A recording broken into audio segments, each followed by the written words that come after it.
Yeah, I said to kill the bear barehanded so the people won't forget it. Getting money for I was legal to drink. I care what a broke nigga think. Just like the pack of Lewis. Look, everything I do so cold. I can do this, both eyes closed. Too sharp, I stay on my toes. About that guap boy, anything goes. Help the bear if we outside. Help the bear if we outside. Still tipping, baby, nothing changed. I'm still grinding over here, yeah. Still sliding through my own lane. Shorty, nothing funny over here. Dallas rain everywhere around me. Dream to get money. Made it through the storm, living sunny. Dreams came true, now we eating. I got more dreams to chase, gotta reach them.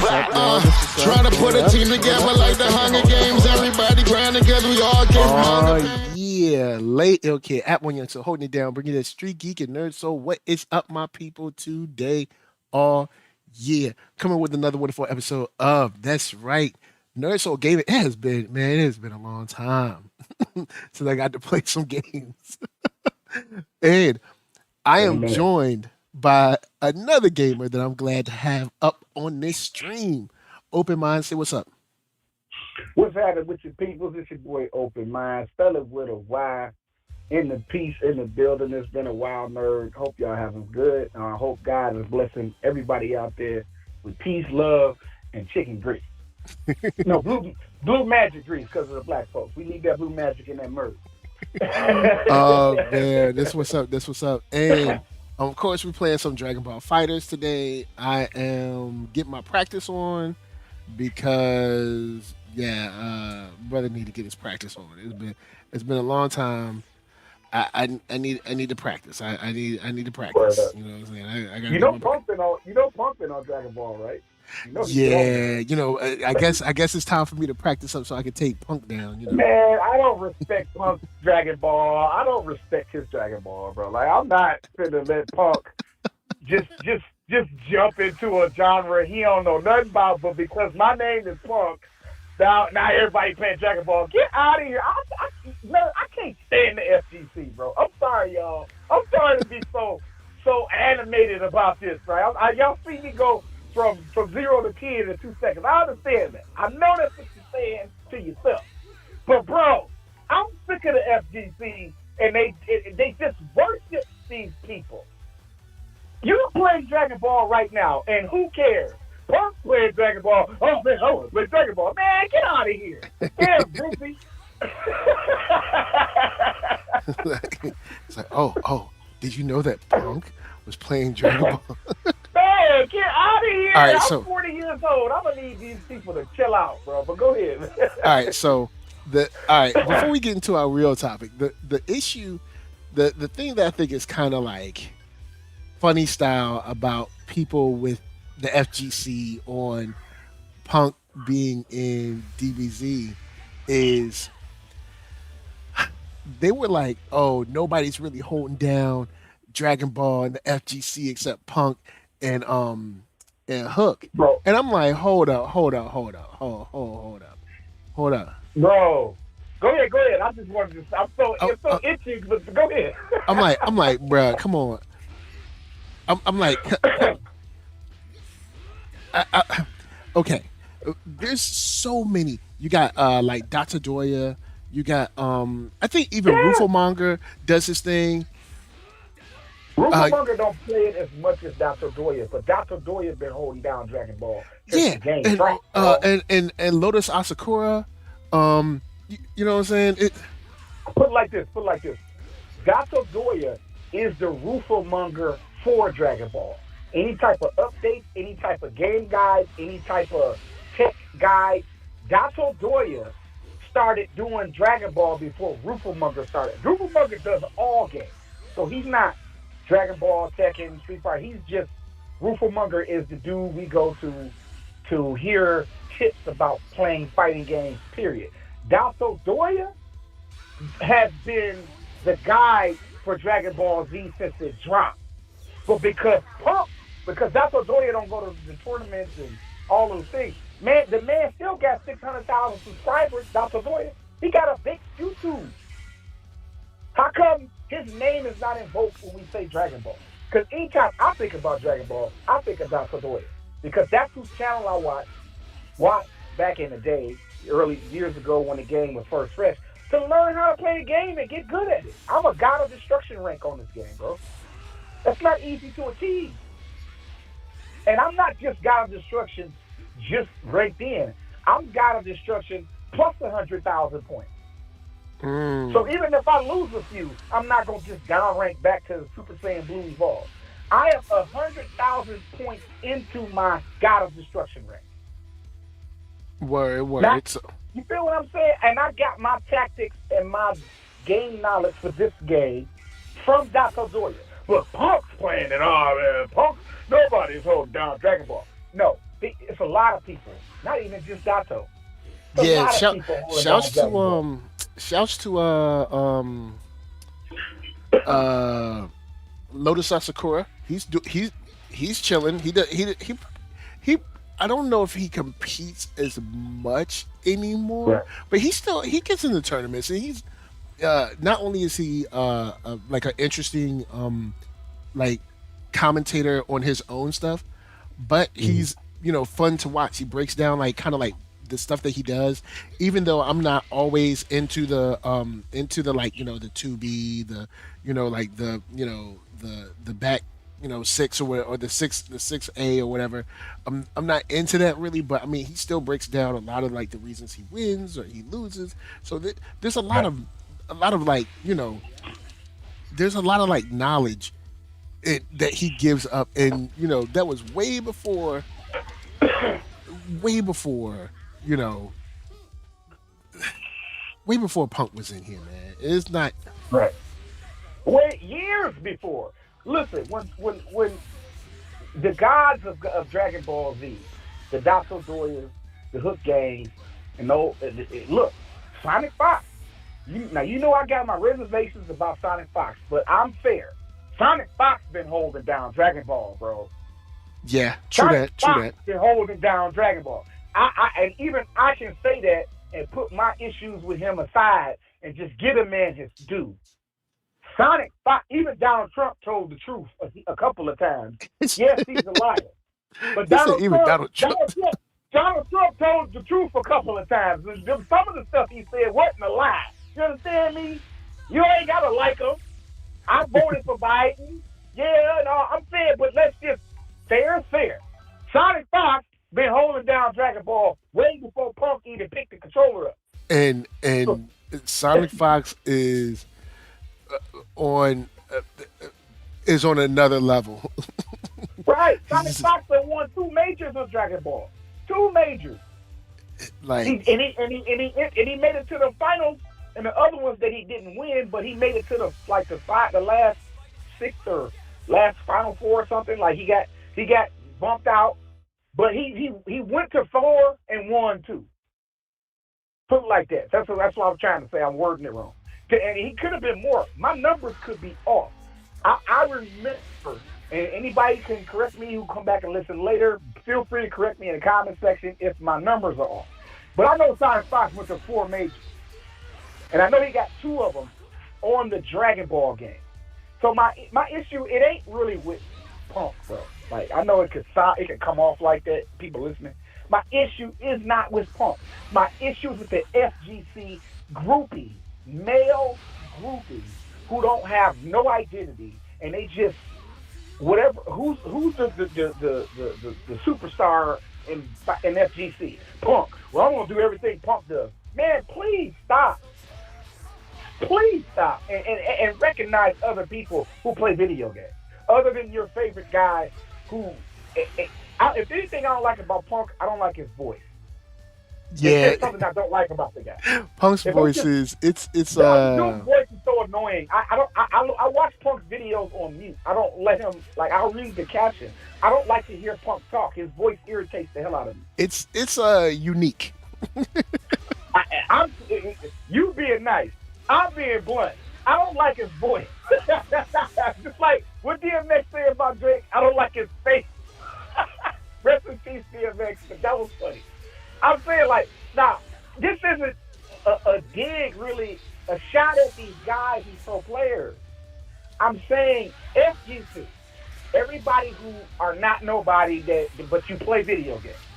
Please stop worshiping these guys who you say is God. Because I said this on a previous stream, like maybe a month ago, 2 months ago, you and I were streaming.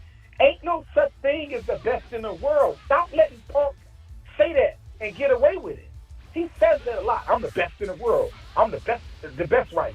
I'm the best there. I'm the best this. I'm the best that. Shut up. No, you're not. And even if you can beat me, the guy who's saying you're not the best, beating me doesn't make you the best. If I like it, how you be seeing them go back and forth on Twitter with their money matches, right? And the Twitter exchange amongst these pro players is, I'm the best, let's put some money on it, put your money where your mouth is. They have a money match, somebody wins, next day we meet me and troll them, right? Mm-hmm. What I'm saying is, them two people, the one who accused the other one of not being the best, and then loses, that still don't make you the best. Just because you beat a guy who called you out and you put him in his place or you shut him up, still does not make you the best. You just beat that guy that says you ain't the best. That's what I want people to put stuff in context with fighting games. Because somebody called you out and y'all have a match. Yep. And you come out the winner of that match. All you did was beat that guy who called you out. That doesn't make you the best in the world. So you telling me, nerd, and you can take it from here. This is what y'all telling me in the FGC. This is how y'all nerd, this is how y'all logic, this is how y'all mind compute info. A pro player gets called out on Twitter by a nobody or maybe a somebody. They have a money match. The pro player wins the money match. So now the pro player, it's official, that pro player is the best in the world. No, they not. They just beat that guy that called him out. Why can't y'all put stuff in context and let it be that? Punk beat that guy, and that's it. That doesn't make him the best in the world because he beat somebody who called him out. I would like people to put things in context and stop putting these best in the world titles on their favorite pro player. If you like that, there's people who like LTG. LTG, no matter what you say about him, still got 100,000 YouTube subscribers. Hate him or love him, he has a following. There are people who like this guy. But does that make him the best, or did you just like him? It's okay to like somebody, but you liking them doesn't make them the best. So go ahead, nerd. I just had to get that off there because it's sickening. It's irritating. Yeah, the best is, well, there's a lot of people, because when it comes to the best, a lot of people are wondering, like, okay, is this a situation where we're saying this is the best of this game? Are we saying, are we talking about the best overall? Because if we're talking about the best overall, could we punk in there? I don't know. You know what I'm saying? But people, it's like, it's also a kind of like, what have you done for me lately thing. It's like, you know, right. Like, hey, right. he's you know, he's new and shiny. Yep. There you go. I'm following you. So it's like, you know, it's, you know, he's the shiny new thing. So he's the one. You know, he's the one now. Like, you know, shouts to Acoustics.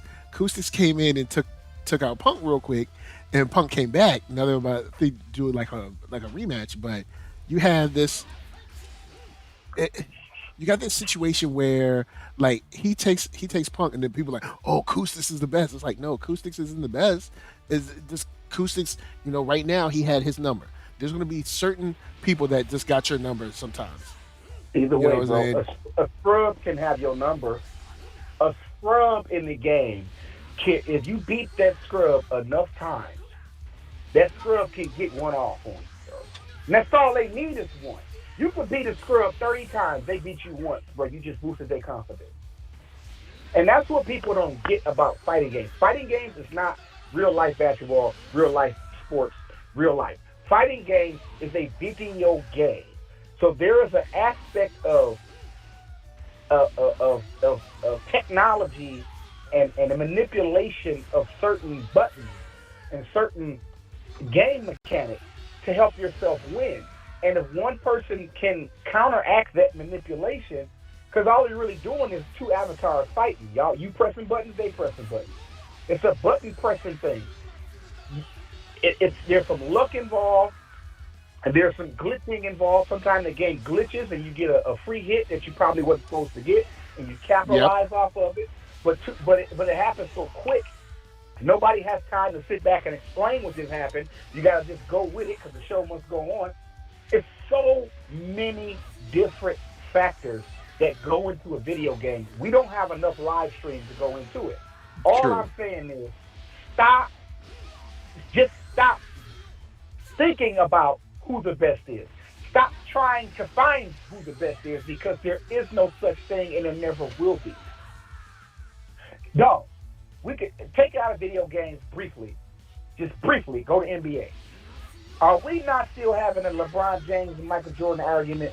We still arguing about that in 2022, nerd. Right? Right, are we not? You're right, we are.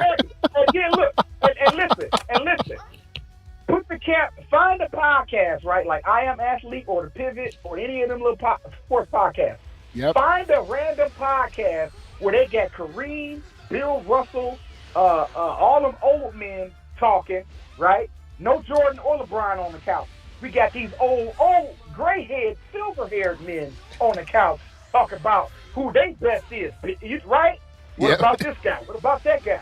So, but because them men are old and not shiny and new, that video didn't get a lot of views and clicks as much as the LeBron James versus Jordan argument video. So if all you see is that one argument taking place and you don't see this other argument over here taking place, you're going to think that either LeBron or Michael Jordan is the best in the world, or Kevin Durant. But if you don't see those other conversations happening where they're discussing other basketball players that were around before you was even born, that put up 100 points in a game, 1,000-point seasons, I'm saying, like, come on. Our information is so limited, for one. And for two, we bias to our favorite fighting game player, whoever that player is. We worship these people. Oh, man, that was godlike. Nobody's godlike. Because godlike, to me, means you out here helping the poor and helping people. That's godlike. Helping people in need, giving to people without expecting in return, giving money, not loaning it. I'm not going to loan you 50, I'm going to give you 50. Because loaning it means I'm expecting to pay it back. That's godlike. Yo, speaking of that. Just saying. Yo, no, you on to something. You on to something with that. You on to something. Stop calling people godlike because they can play a video game. Because what's godlike is God ain't got nothing to do with your video game.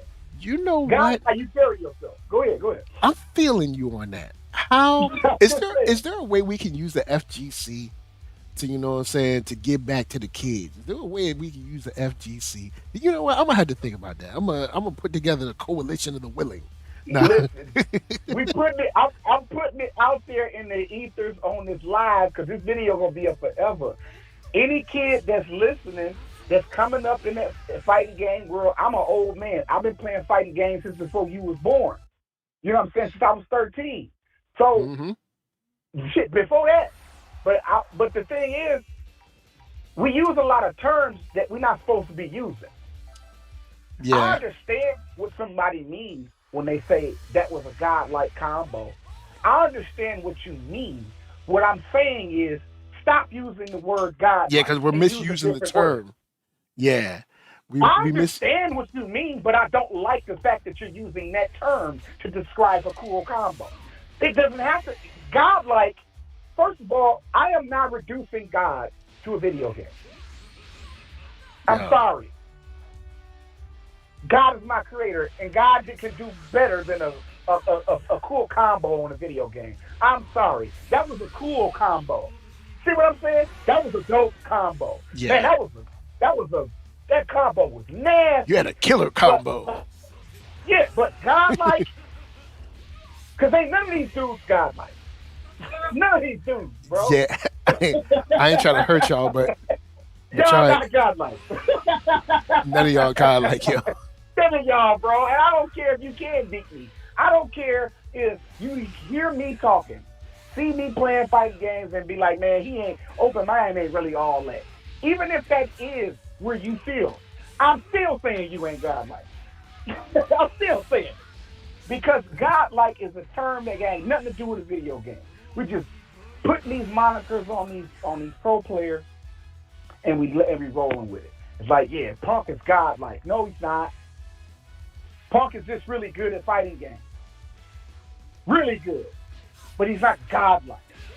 And he's not the best.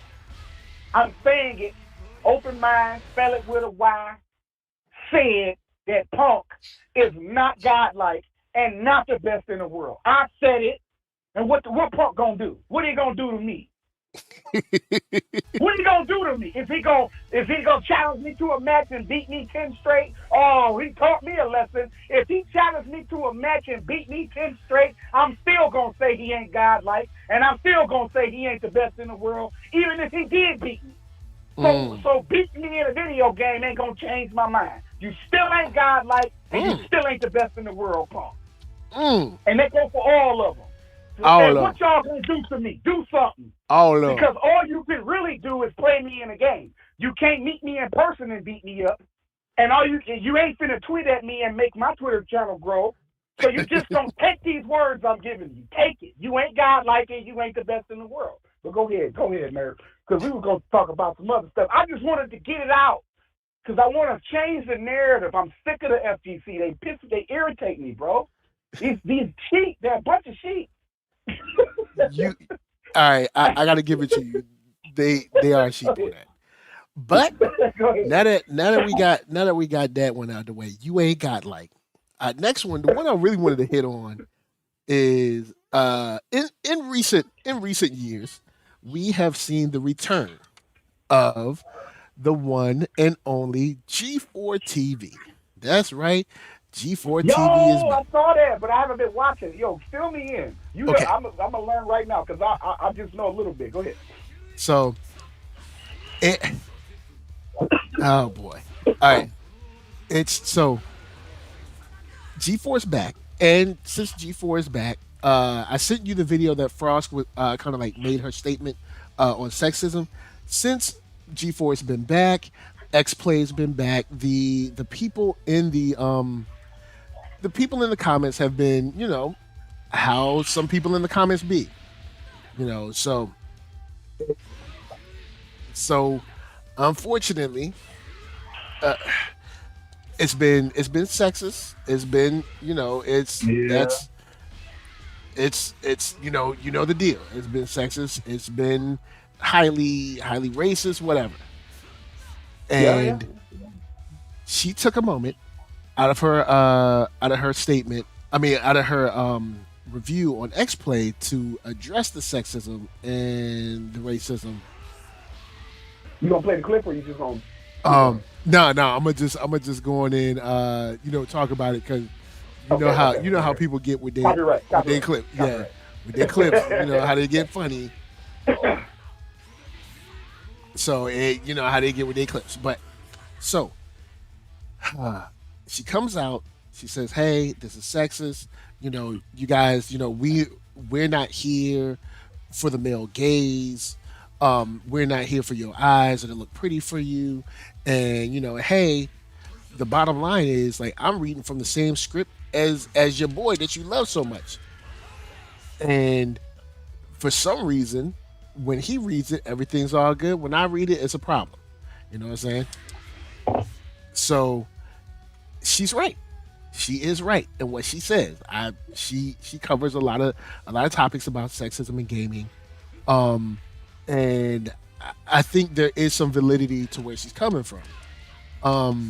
I do have a slight issue that I'm gonna get into the conversation, but we've both seen the comment, and there's been a lot of people, talking about it, but I feel that we have a slightly different perspective. And one thing I do like, shouts to Frosk for this. She handled the statement on sexism without overstepping the problems in the community with racism. Right. She, so I like that too. She was like, hey, look, this isn't to discount what goes on with racism, because that's a whole, basically it's a whole nother ball game. But I'm just talking about the sexism. And, of course, a lot of people are saying like, He's going down. She's never gonna be in. She's never gonna be. On this. The channel's gone. I'm not watching no more. That kind of thing. And I don't. Do you really think that statement is enough to tank a whole channel? No, that's not. But there's two factions to this. Whenever you are you done, or you want me to chime in? Nah, go ahead and chime in. Okay, there's two factions in the female community, right? The female community are not 100% united on what she said. I watched the clip. I don't disagree with her. I agree with her premise. I agree with everything she said. But she didn't. There's some things she didn't say, and she could have included some other aspects to kind of better drive her point home. But overall, I'm not gonna beat her down because she's coming from a place of. It's one of the things where, you know how people have a hard time choosing their words right, but you kind of get it what they're trying to say. Yeah, that's kind of where I'm gonna put her. She could have did a better job in her rant, but we'll give her that because what point she did make made sense. Yeah. But there's two factions. There's a faction of women that agree with her, right? That's sick of our BS as men, sick of our perversion as men, sick of our sexism, sick of the things about us men that make those women feel uncomfortable, degraded, less of a woman, disrespected, all of those things, right? And I'll stop you real quick, which also has a racial component to it, but continue. Yeah, I was actually going to say that, but you said it for me. And then there's another faction of women who embrace the sexism and use it to their advantage. What does that mean, Open Mind? What are you talking about? I'm trying to say it as respectful and I'm literally walking on eggshells on purpose here because I'm trying to be respectful. There's a group of women who take advantage of the sexism in the FGC on purpose, intentionally, planned and plotted, scripted, rehearsed, and intentionally doing it because to them, they could profit off of it, or if profit don't actually mean money, clicks and views are a form of profit now.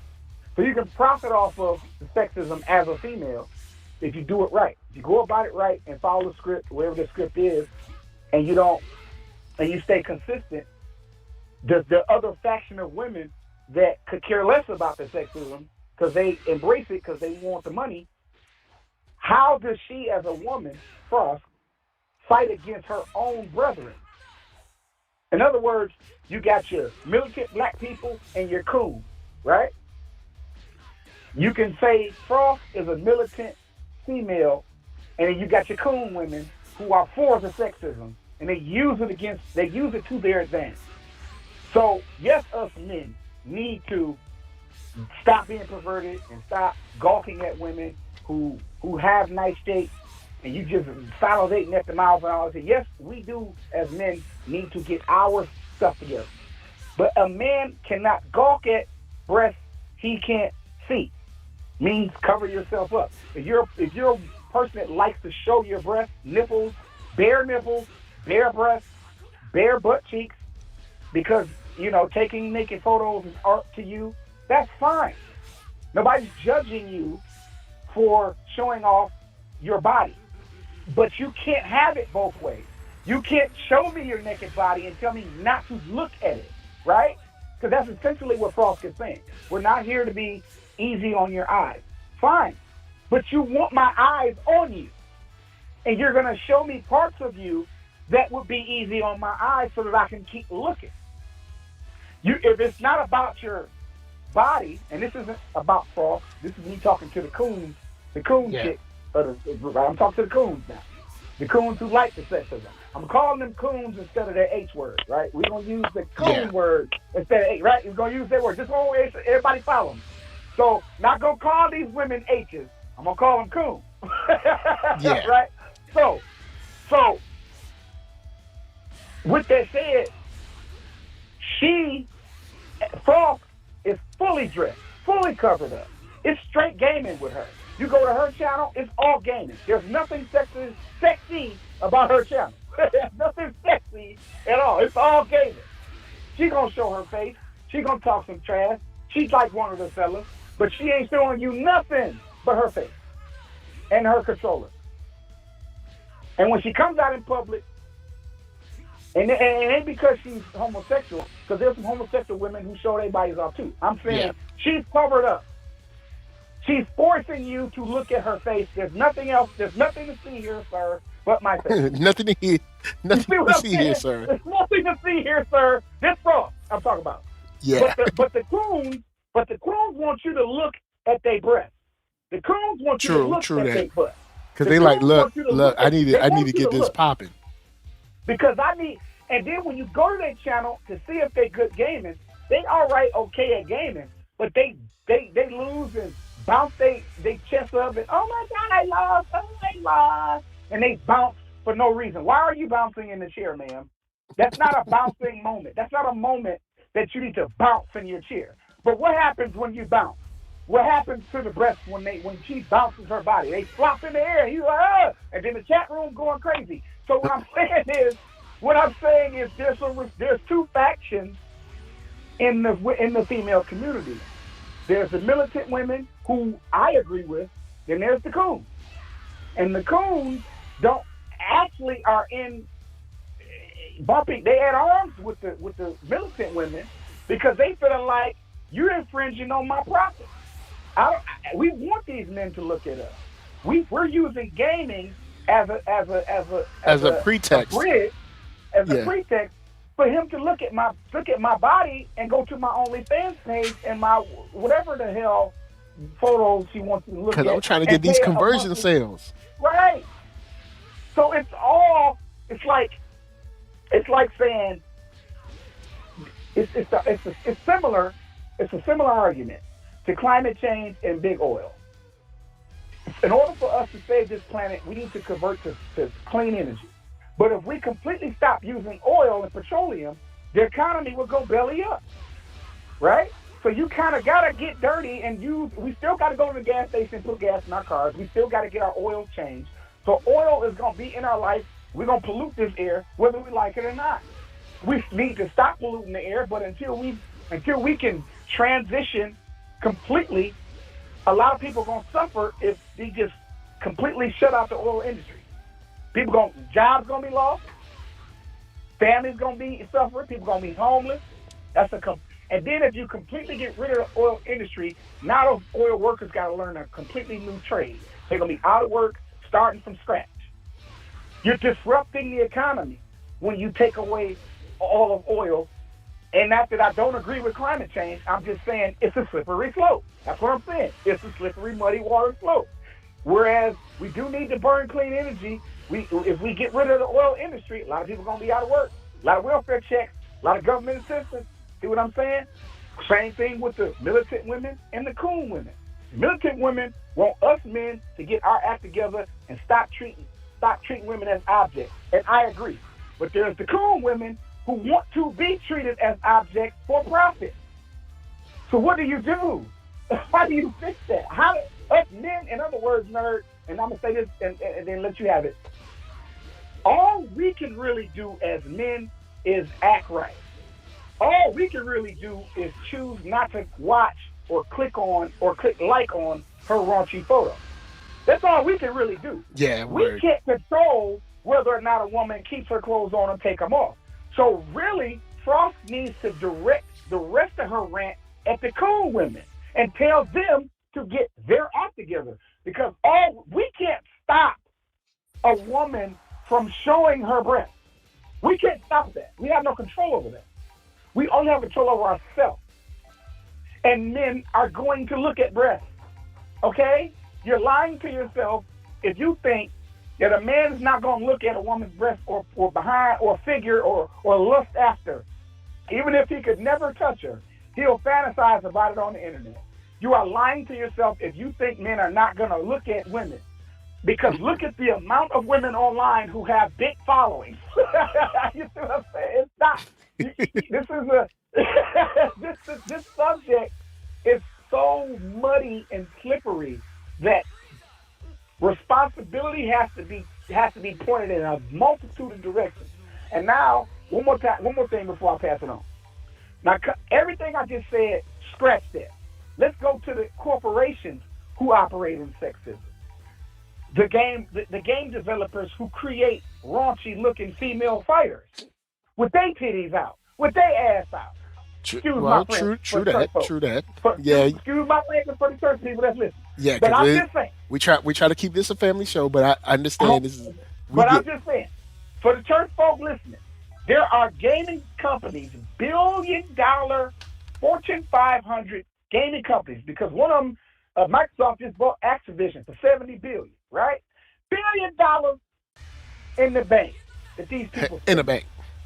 They pay companies to create the raunchiest, sexiest looking female character to make the horny boys buy the game. True that. Right?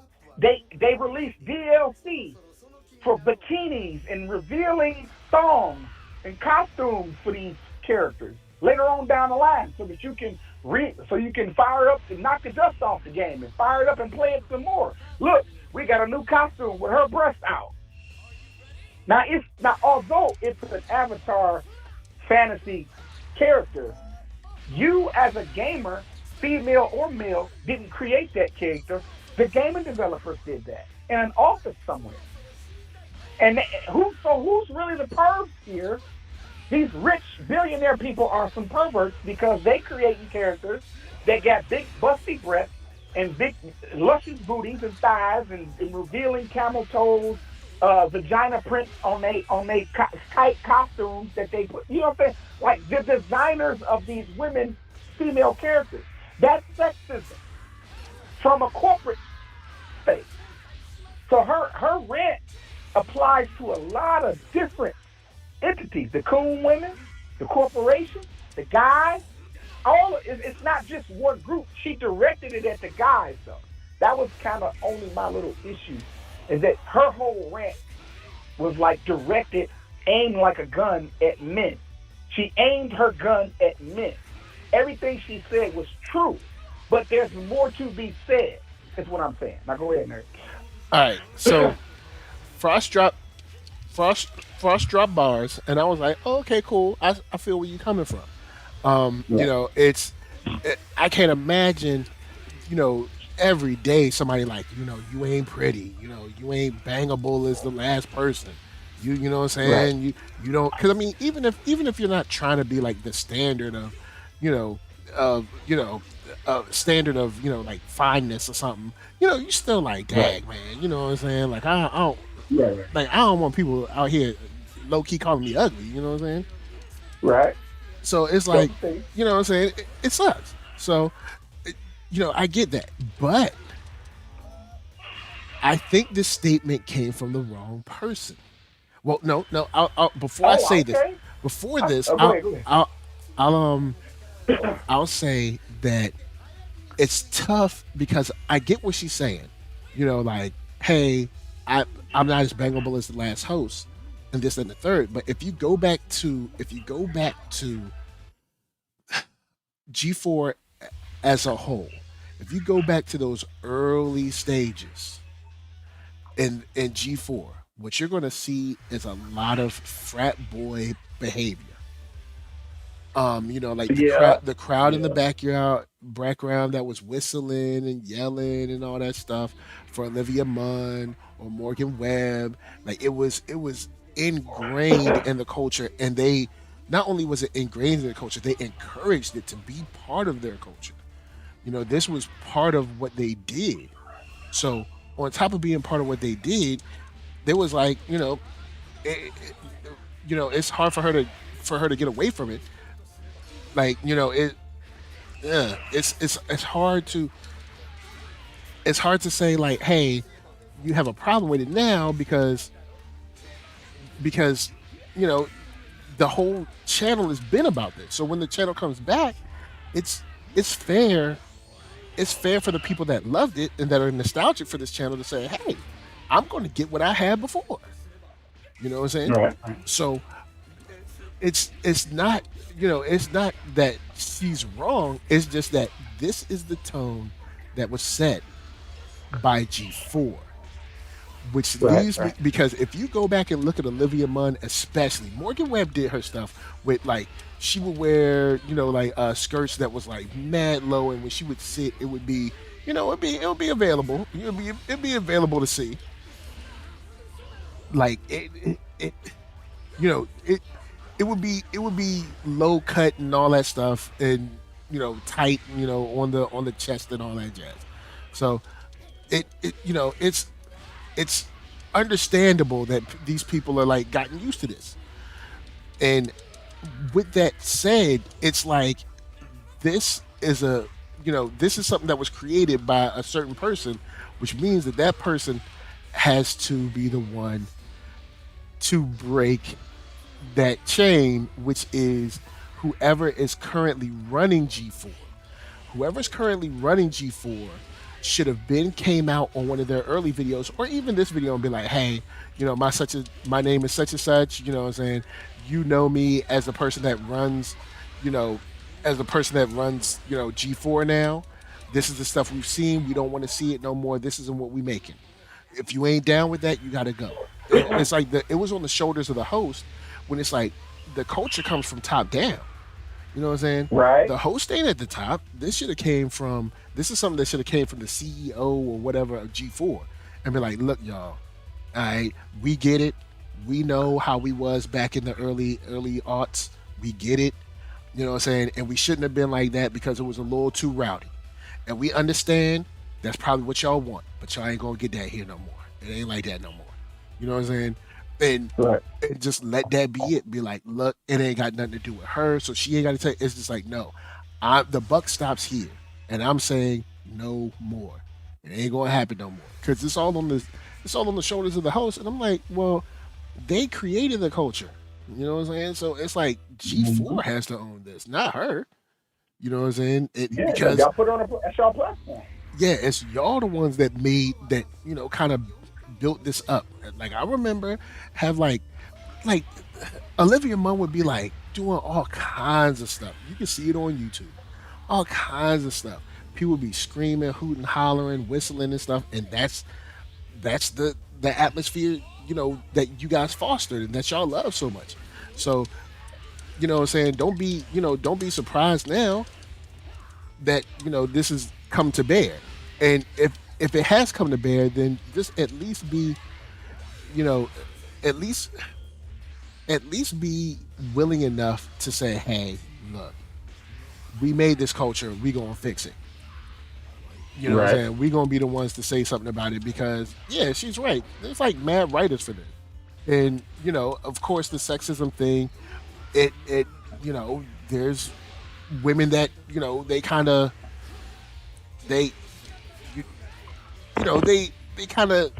keep it going. Right. You know what I'm saying? They keep that joint going. So it's like I don't mind. I think it's like I don't mind the issue of like using sex to sell, because bottom line is, look, everybody's fighting for views. I get it.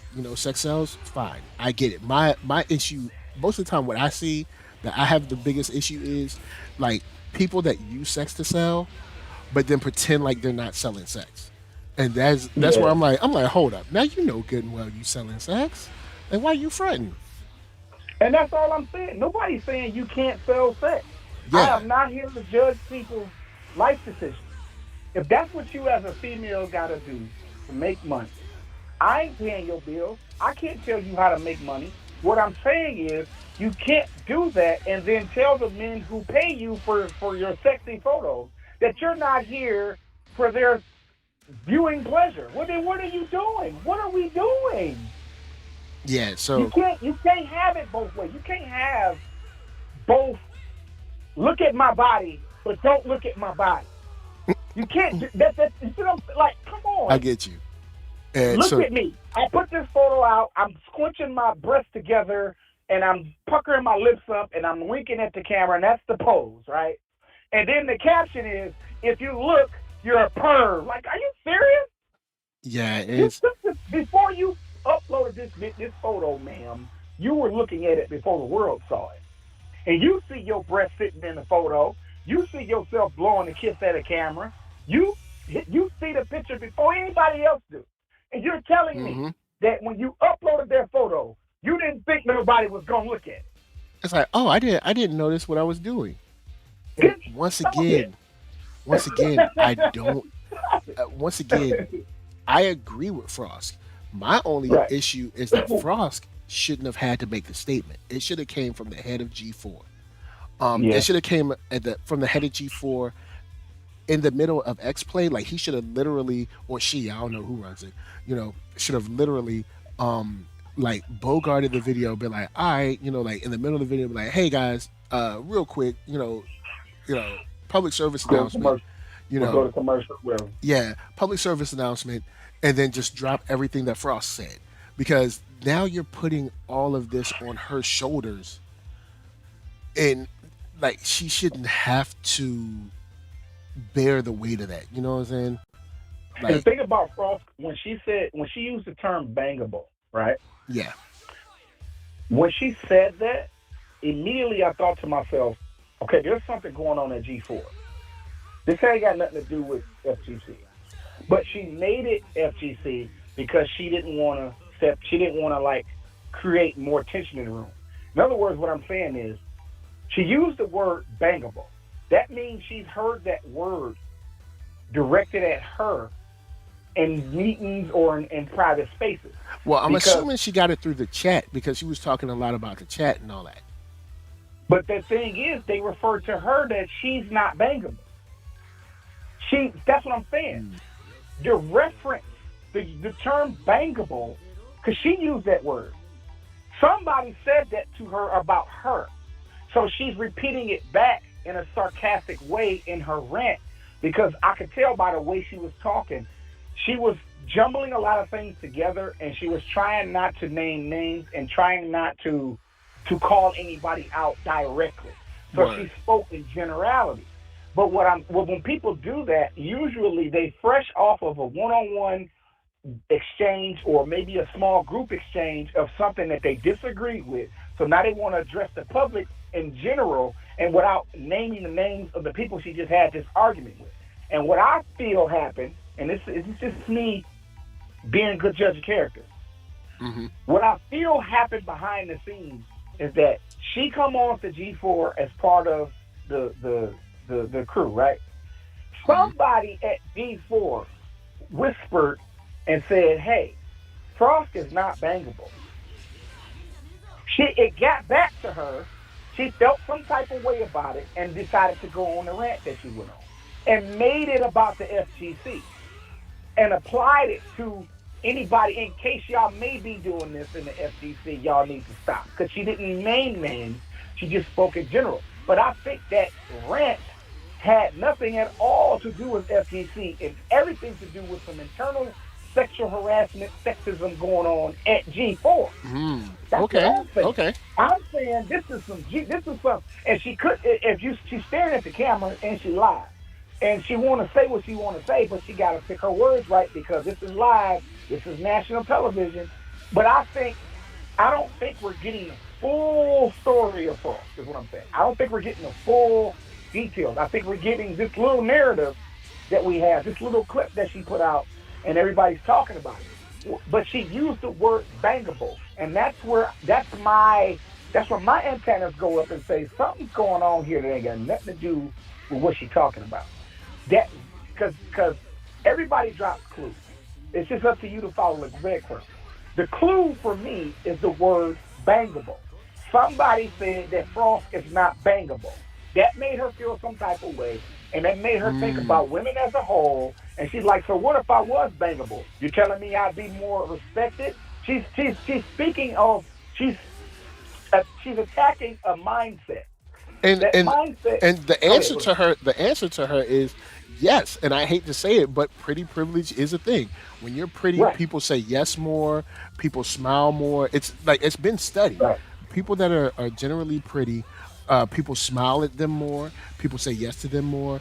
So yes, if you were, but the thing is that we're hopefully trying to get away from that. you know, I mean, I guess it'll never be gone. Let me be real. It'll never be gone. But maybe, you know, you know the deal. You try to slow down stupid, not stop it. You can't stop stupid. Right. You It's can't gonna stop be, this. it's gonna be here forever. But you hopefully can, you know, kind of slow it down a little bit. So it's the thing is like she comes out and I was like, yo, this is I get it because I know dudes be in them comments, even the comments of the video. All you hear is, "I'm not watching no more. This channel is going down by the, you know, going down by the thousands." And I mean, I didn't watch the, you know, the actual like channel numbers, but they're like, "Oh, I'm never watching again," and you know, this channel is going down, and you know, we need to bring Olivia Munn back and stuff like that in the comments. I'm like, Olivia Munn is not coming back to no G4. Like, bruh, she like this girl done been an X-Men. Ain't nobody thinking about you no more. Like, But I mean, Olivia Munn is bangable. yeah. That's why they want her to come back, because they want to look at her. They want to gawk at her. Even if they don't gawk at her, they just want to see her with the mic in her hand, sitting on the couch, all looking pretty. Yeah, because they know she's gonna do something. Like, I ain't going front, man. Like Olivia, even back when the show was on, Olivia Munn, like more so than Morgan Webb, would be like, she would do stuff, and I'd be like, yo, bruh, like this is TV. like. And that's what I'm saying. So that's why I go back to when I said that Frosk, her rant, she made it about the FGC in a spur of the moment, put you on the spot, unrehearsed. All right, the floor is yours, Frosk. Say your piece. She probably wasn't ready to have been given the spot. When you got an emotional thing to say, sometimes it just don't come out right. I don't care how intelligent you are, what your education level is. If you feeling some type of way about a certain subject, the words that come out of your mouth are not going to be logical. You'll have to go revisit some things you said and correct yourself or reiterate or whatever, because in the moment, you're emotional. Frost was emotional. What will make her so emotional? Somebody said she wasn't bangable. That offended her. It didn't offend her self-esteem. It offended her as a woman that, because I'm not sexually revealing myself, and she probably would have never said Olivia Munn's name. But trust me, she was thinking it. Oh, she was definitely thinking it. And the thing is, when she was thinking it. Yeah, because I was watching it, and I was like, I get where you coming from, girl, but G4 has always been about this. I was like, that's why I was thinking, I was like, this is why this should have come from this should have come from the person who runs or owns G4 right now, because this is definitely what G4 is all about, or has been all about. And I see that they're trying to change it, but they need to make it known, like, yo, don't come after the host. You know what I'm saying? This is a choice from the top. So you know what I'm saying? But the top hires and fires. Yeah. The people at the top behind the scenes that sign the paycheck for these hosts that you see with the mic in their hand are the ones doing the interview. So it's them that decide who's sexy and who's not sexy. If you're hiring somebody based off their sex appeal instead of their charisma, whose fault is that? Is that the FGC, or is that the people hiring and firing? Yeah. And this ain't about men. Sometimes, because R. Kelly and Jeffrey Epstein showed us this, when you are a predator, usually you have someone of the opposite gender helping you. Yep. So some of these, there are women interviewing other women and sizing them up and making sure they look a certain way.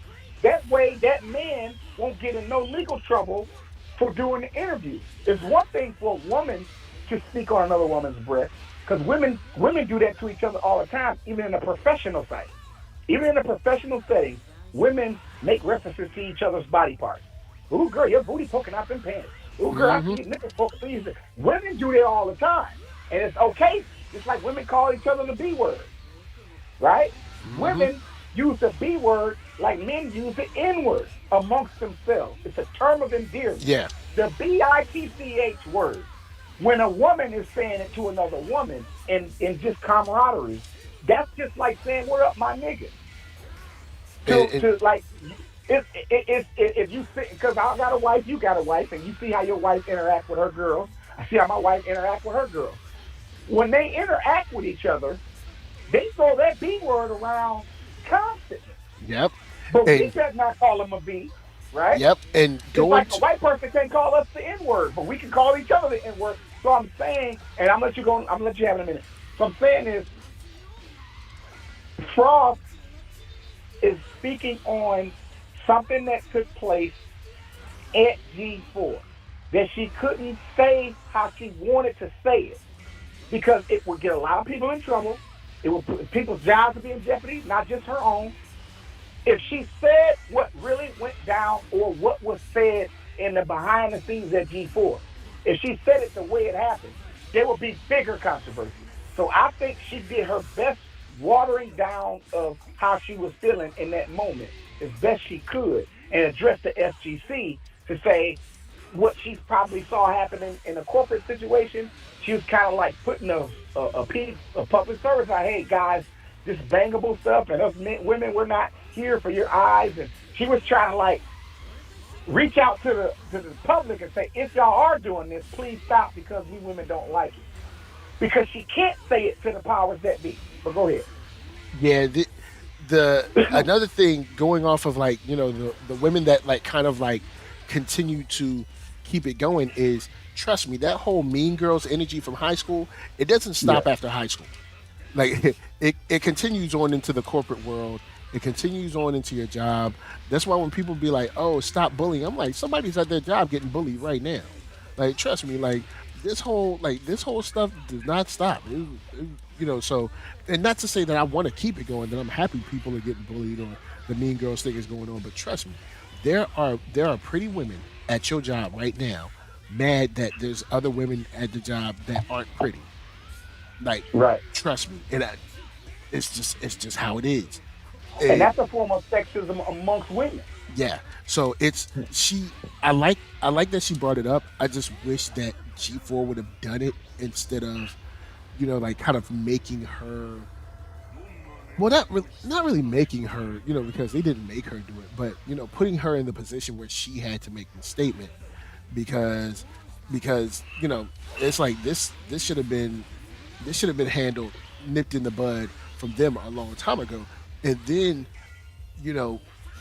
hopefully we wouldn't be here. But I do like that she actually brought it up because it brings up a lot of stuff that goes on in the FGC. Like we just finished talking about Rubinho, like maybe less than a month ago, down in Brazil, that recounts a story of orchestrating a gang R on an ex-girlfriend of his. So it's like there's stuff,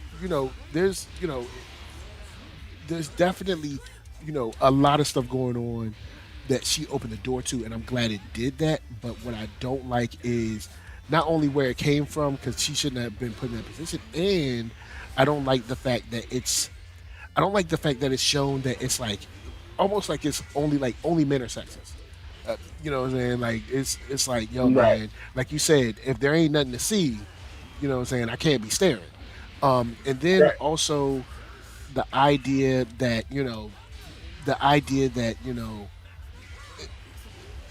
there's a lot of doors to open up from this is something that I think is good. You know what I'm saying? Because like she said, this isn't to like, stop the conversation of like, like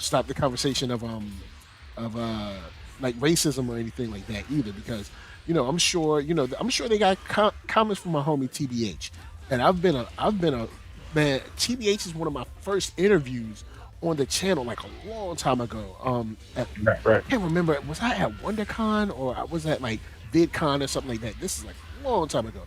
So what I'm saying, that I'll always have respect for him because like he's always seemed genuine, at least from what he puts out.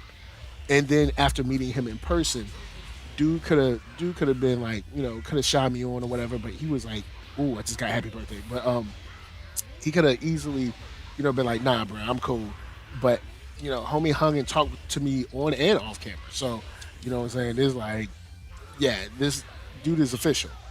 But I know I'm sure, what I'm saying, because G4 fostered a culture way back, and I'm sure they like, look, I like my G4 how it was, and this new stuff, I don't want it because I don't want. Essentially, I don't want anybody but white people on my screen. White people and hot chicks. Right. I'll allow Yeah. someone who isn't white as long as it's a girl that's pretty because I can fetishize her exoticness. But that's a whole nother story. You know what I'm saying? It's like so I you know I get it and I actually dig it. I wish he didn't have to say it. I wish it came from them them themselves. But it's you know now that it's out there, I'm hoping I'm hoping for the best for G4 because even though I don't really watch G4, it's not because I don't know. It's just I couldn't really get excited for G4, like what I'm saying, like I wanted to. You know what I'm saying? It's like, I mean, trust me, it's all we had back in the day, but now we have other options, yeah, it's just like other avenues of content. yeah, it's been way too long, and now I'm just like, yeah, I'm not. I don't know. I'm just not So, interested as much. this is where I'm at with the whole controversy behind Frosk and G4. Because it's hard to discuss this type of subject without stepping on both genders' toes. Right? Yeah. Coming away, you come to this conversation and you listen. You're gonna find something you just don't like because you're put off by the narrative or the accountability level, whatever it is. This particular subject is gonna always be muddy because of the idea that sex sells. Yeah. And the training, so to speak, of sex selling comes from people from business minded. There are agents and people of business mind who coach people into being sexy. They're getting direct instruction from somebody who's more financially well off than them and everything else. So if you're not financially well off and you just coming in, you're gonna follow the advice of those people around you. And if they're telling you to be sexy, and then you got another person over here that's saying, hey, that's degrading and that's disrespectful to your body and that's this and that. Okay, well then now everybody's dirty. Everybody. Not just men, not just the men who desire the sexy looking woman or the sexy weather girl or the sexy anchor woman, whatever content we're looking at. We can't just say, men, you guys need to stop being pervs, and then expect the problem to just go away. When you have women who, if they're not getting attention from men, they feel like they're not doing something right. It is their intention to get the man's attention sexually for profit. The purpose is for profit, but the meat of the transaction is the sex appeal. The sex appeal is the product. How are you gonna say we're not here to be easy on your eyes? And not Frost. I'm saying if a woman said this, who's engaging in this coon behavior, still using coon instead of the H word. How you gonna say we're not here to be easy on your eyes when your product is staked on you being easy on my eyes so I can give you this $59.99? You see what I'm saying? I'm not going to pay you $59.99 if you fully clothed. You know what I'm saying? Like that's not what they're gonna do. They're going to the men who like that kind of thing will only input their credit card information if you're sexy. Because you're not, he's not going to give you $59.99 access to his credit card. So I'm saying, because the problem kind of feeds itself. Like you come into the game and you're like, yo, I want to be seen. Well, the only way to be seen is by doing this. So it's like, even because I remember having a conversation offline with this young lady, and I was like, with the kind of like the heightened focus on being sexy online as a woman. Do you feel almost like you're kind of like forced to kind of, I mean, nobody's like putting a gun to your head, but kind of like to get noticed? Do you feel like you're sort of forced to kind of at least in some way buy into the sexiness kind of thing. And she was like, "Oh yeah, definitely." She was like, you just kind of have to, figure out, your comfort level basically. But she was like, "Oh yeah, definitely." I've said all this on this live tonight, and I'm still not judging women. I'm not. Yeah, I we're am not. not being judgmental. If you want to show your body off, I might even click like if I see it down my timeline. What I'm saying is, if that's what you're doing, you don't get to go hold men accountable. You can come on now, because now you're gonna make me argue with you, and I don't want to argue with you because that's a disingenuous, bald-faced lie. You can't have it both ways. You can't be both wet and dry at the same time. You either wet or you dry. Ain't no in between wet and dry. That's called mud, right? Right? Wet and dry is mud. It's muddy waters. You can't have it both ways. You just cannot. That's not how the physics work. That's not how the world spins. You can't have it both ways. So I don't think really nothing needs to happen to get rid of sexism. I think sexism needs to just be accepted for what it is, and the women who feel some type of way about it need to think to themselves, okay, I can complain about the sexism idea, but as long as ain't no man touching me inappropriately, raping me, or doing anything to affect my income status, there's really nothing that's really affecting you as a person. Nothing can affect you unless you let it. So if you're not being sexually harassed, sexually fondled, every time you come in an office, a guy's making a reference to your looks, if that's not happening, then what are you tripping on about sexism that's happening somewhere else that you can't control? Because those women are engaging in it elsewhere where you may not like it as a woman because you feel it's degrading, but those women will fight you. I've seen women fight other women on, you got a Jehovah's Witness or a group of church women trying to convert a bunch of coons from being coons at the strip club, and they cussing them. I ain't going to no church. I don't believe that stuff. Get out of my face with that. You see what I'm saying? Like, think about it. Like, what? And you a man watching these two women argue. That's not your fight. That's a female fight. So what I'm saying is, us men take a step back and let women deal with the sexism, whether they're going to participate in it or not, because we men can't really control what women do. Yeah, it's like we can say what we prefer. You know what I'm saying? And then we also can't control what they do. Yeah, we can't control it. We can be like, hey, we prefer this, and then also we have to remember that there's different walks and ages of life on the internet in this argument. So an older man who's looking for a wife is going to be much different than a younger man who's looking for a fun weekend. You know what I'm saying? Right. So you can say, well, men want this. And then somebody can say, well, no, they don't. And they can have two examples from someone who's, like, say, over 25, looking for a lady that could be his wife. You might have a different perspective than someone who's over 25 but still want to play. You know what I'm saying? You know what I'm saying? Yeah. Yeah, so the waters are so muddy, the slope is so slippery. This slope's slipperier than the avalanche. You know what I'm saying? You can't. There is no right or wrong approach to this, but the onus falls on the women who participate in the sexism. Sexism can only exist if you participate in it. The minute you stop participating in sexism, that's when sexism goes away. And that both genders, even transgenders and homosexuals, participate in sexism.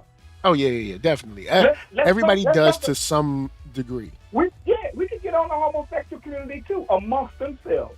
If you ain't a certain type of sexy, or if you don't look a certain way, one homosexual will bash another homosexual for their look. Yep, I've seen it. I've seen it. So I'm saying sexism is not gender neutral. Sexism encompasses both genders and how we treat each other, how we carry ourselves and how we treat each other, how we talk to each other, the expectations of each other, both genders, gay or straight. Sexism goes away when everybody on both sides stop participating in it. As long as there's some participants, there's going to be sexism. You can cry about it all you want. You can rant about it. You can start a movement about it. You can march and do picket signs. You can put your power fist up. You can hashtag and trend it. As long as people participate in it behind the scenes, sexism is here to stay. It's like capitalism. Sexism is capitalism. Yeah. It's I mean, because sex sells. The only thing that sells more than sex is probably what we found out during a certain election run and presidency is that hate sells more. That might be the only thing that sells more than sex. So you got hate, sexism, capitalism, the top three, the Trinity, the Holy Trinity. Hate, sexism, and capitalism. I'm just saying, think about it. That is America. That is the world. That ain't America. That's the world. Hate, sexism, and capitalism is what makes this world spin around the sun 365 days in orbit. And until we stop participating in all those three things, we're going to continue to revolve around this sun with hate, sexism, and capitalism. It is what it is. I don't agree with it. I don't like it. I wish it would stop. I do. I'm with everybody who wants all this stuff to stop. But I'm also a realist, and I'm also a fair person. I don't just get in my feelings. I actually can put things into context. And I know how to separate things and put them in a little corner where they belong, and not jumble them together with other things that they don't belong. Because a lot of people generalize too much. I'm gonna need you to name names or be more specific as to what you're talking about. Because speaking generalities does not tell me anything. I don't know what you're talking about or who you're talking about. Because I am nothing like what you just described. I'm not sexist. I'm not a perv. I got a wife at home. I'm just saying, I watch women do things where men are not in the room. My wife tells me things. My wife educates me on a lot of stuff she used to do and the things that her girls do. So some of these things do not include or involve a man. These are things women do amongst themselves that is sexist. So are you going to address them?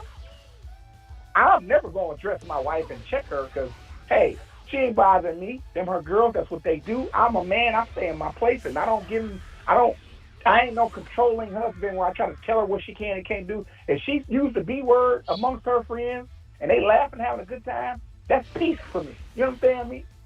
Word, I feel you on that. And it's just like I said, I'm glad we here. Hopefully people can still keep talking about it because like Nerdy Brew comes through. What up, RJ? Nerdy Brew says this whole Frosk debacle is madness.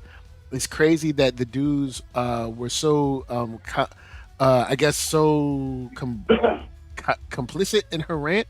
Freedom and expression is needed, but suppressing artists' renditions of their art needs to be discussed. It's okay to have a variety of voices. Of course, Blurters came through just to say what up. Yeah, I have to say, with this, hopefully we get to talk about it more because people were calling it a meltdown. I wouldn't consider it a meltdown. I think it's definitely much needed, and hopefully we get to talk about it more because yeah, this stuff happens, and we ain't even, like she said, we ain't even talking about the racism stuff. Like, look, speaking of meltdowns, I'm not beating Frosk down. I want everybody to know before we end this live stream, I'm not beating Frosk down at all. This isn't a beat down of Frosk. Yeah, nah. He's allowed to melt down because he's a human. And I really hate when people do that, like when Antonio Brown did what he did. It's okay. Like, okay, I'm going to take Antonio Brown out. I'm going to use Dick Gregory as a better example. Somebody said to Dick Gregory in an interview before he passed away, he said something to the effect of, such and such is acting crazy. How do you feel about such and such who acting crazy? And Dick Gregory said, niggas are allowed to be crazy. How come only white folks can be crazy, but black folks can't? Black folks can't have a meltdown. Black folks can't lose their minds for temporarily and say something outlandish that maybe they didn't mean or maybe they should correct later on. But we judge people on the moment and not the whole of that person. In other words, Frosk is a human being. And if he do have a meltdown, that's okay. I want people listening to understand that if you see somebody cussing somebody out, yelling and screaming, raising their voice, or whatever they're doing that you think is out of character, but you observing it from a distance, and you think to yourself, oh, they crazy. That's dismissive. Like Dave Chappelle said it too. Because somebody's acting a certain way that you feel is out of character, you label them crazy because you don't understand why they're going off. That's dismissive. Because don't get me wrong, at times, there are times when there's times when people are crazy, but in most cases, there's something behind it. There's always something behind it. All cases, 100% of the case, there's something behind it. But if you're in a space where the people around you don't know the details of your story, do you really have time to explain to them why you going off? Or are you just going off? How you going to give somebody an explanation in the midst of you going off? You know what I'm saying? Like, people, well, why are you going off right now? Or why are you going? Why are you raising your voice? Well, you need to explain yourself. What world? You need to explain yourself. People are allowed to be human, nerd. Why can't somebody be a damn human being for 5 seconds? Who's yelling all day? All day, you just yell constantly when you talk. Nobody does that. You need to just give me an excuse of what's going on. Come on, friend. Like, why do people act like human beings can't be human, can do human stuff? You're, for the most part, and I don't know what you do daily all day, but I can assume that your daily routine isn't you being on 10 all day, right? You ain't walking around on 12 all day. But if you get in traffic and you in this crazy traffic and somebody cuts you off or somebody do something, for a little split second, you might be like, man, in that moment. And as you get where you're going, you calm yourself down as you get to your destination. But you can have a moment as a human being. And this so happens that somebody caught you on camera. Doesn't mean that's who you are as a person. I wish people would stop doing that. Even with Antonio Brown. Say what you want to say about how he carried himself walking off the field. The man is human. He's allowed to lose his mind for 5 seconds. He's black. I ain't saying I agree with what Antonio Brown's doing. I'm saying I'm not judgmental of what he's doing. I can disagree and not judge you. That's what people don't know how to.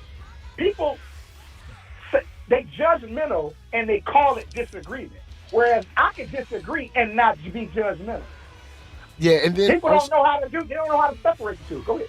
Also, with the whole judging term, a lot of people misuse it. Like they're like they'll be like say they'll do something, yo man, that's wrong. Oh, only God can judge me. It's like you're misusing that. When it's used in the Bible, they're talking about final judgment. They're not talking about somebody just making a statement or a critique on what you did. You know what I mean? Right. It's not. No, like human beings still do that.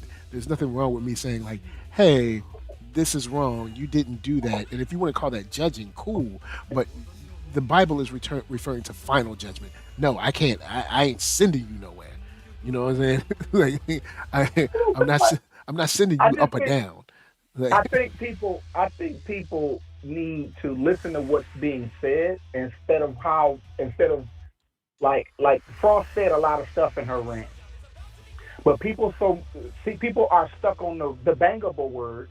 They didn't hear everything else she said. You see what I'm saying? She covered her topic pretty succinctly. Right. That's why I said I'm not coming at her. I'm not beating her down at all. I'm saying the people who bringing her, who coming at her from all different angles and beating this girl up. Listen, y'all some hypocrites. All of y'all. Everybody that got something to say about how Frost went off is a hypocrite. Even if you disagree vehemently with what she said, you are a hypocrite for judging her. And why are you a hypocrite? Because she's a human being and she's allowed to feel a certain way. And everything she said in the rant was what she had to say in the moment. There's more to this story than what that little rant was. There's more. We only got a small little pint.